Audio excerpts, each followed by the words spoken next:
países el tema cárnico pues son un poco más estrictos en cuanto a requisitos por sanidad, y entonces hasta ahora ha habido empiezan a aperturarlo, son países que empiezan a aperturar un poco las propias barreras que hasta ahora han tenido, y bueno, con algunos de ellos sí que los tenemos cerrados, pero otros empiezan ya a abrir fronteras y lógicamente podemos empezar a comercializar.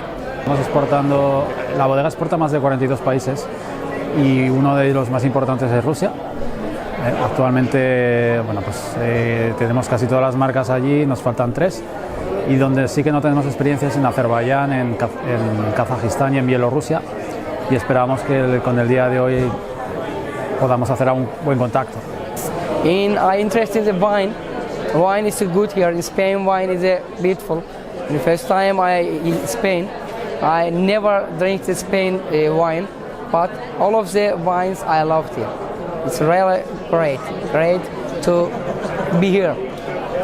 Wine, and we mix there with chocolate and olive oil companies I meet. But I think, and I hope we will work with them. We will buy with them many products.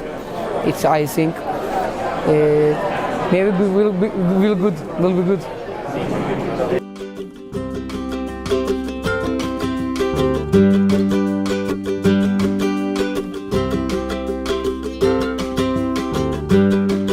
Es importante también luego que ellos vengan a visitarnos a los campos, que es lo que pretendemos hacer, enseñarles cómo se recoge la trufa, aunque todavía falta un poquito para llegar a la campaña, pero ya les podemos enseñar los perros, cómo la limpiamos, que es todo un proceso muy manual, y sobre todo pues eso, establecer una relación de confianza que otorga también pues un registro sanitario, ¿no?